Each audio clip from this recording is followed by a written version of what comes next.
Hi everyone, Christina here. Welcome to another card video at my YouTube channel and blog. Today I'm going to be giving myself a challenge, and I've done a couple of these in the past. I think I did a 5-minute challenge once and a 10-minute challenge once. And I thought I would go ahead and do another 10-minute challenge just to do something a little different, do something a little fun.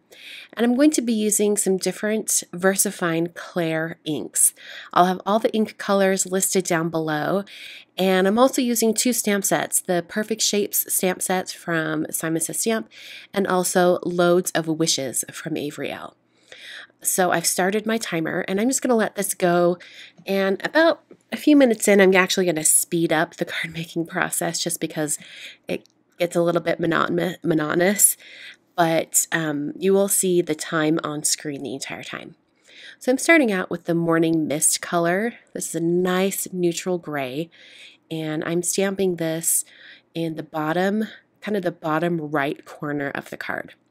My idea behind this card, and I did take time to plan it out before I set the timer off, or I started the clock, is to have some really colorful triangles going from the bottom left corner of the card flowing diagonally up to the top right corner.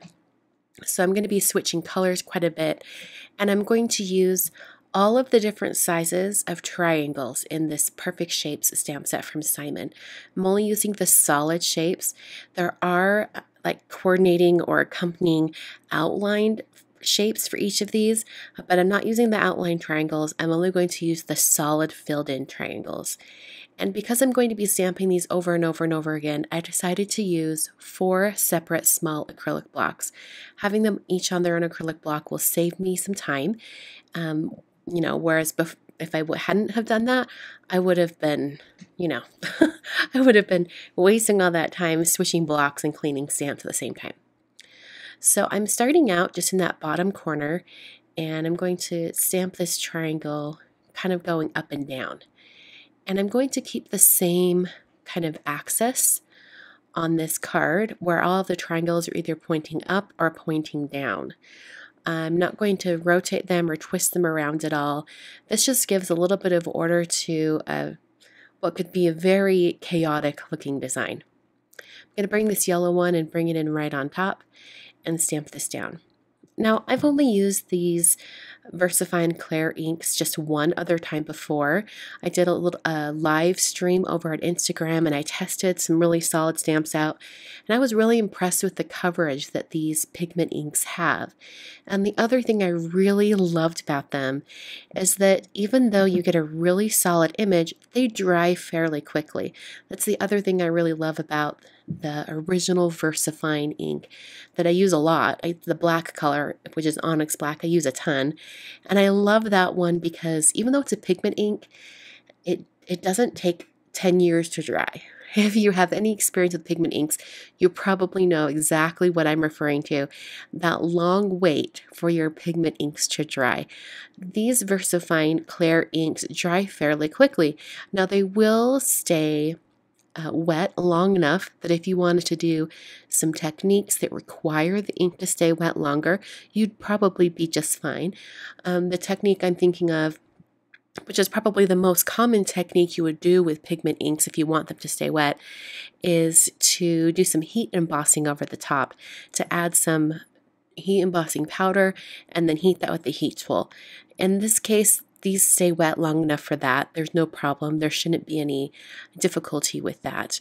But as far as doing some solid stamping like this, where you need a really solid stamped image, these are fantastic because they dry fairly quickly. So I'm going to speed up the process here just on camera. I've sped it up 8 times. So it's going to be 800 times faster than normal. And you're going to see me really speed up here, and the time's going to start going faster. In between each of these colors, I'm making sure to clean off the stamps really well so that I don't have any color transfer. However, on the yellow ink pad, you are going to see that I do have a little bit of ink transfer onto the yellow ink pad.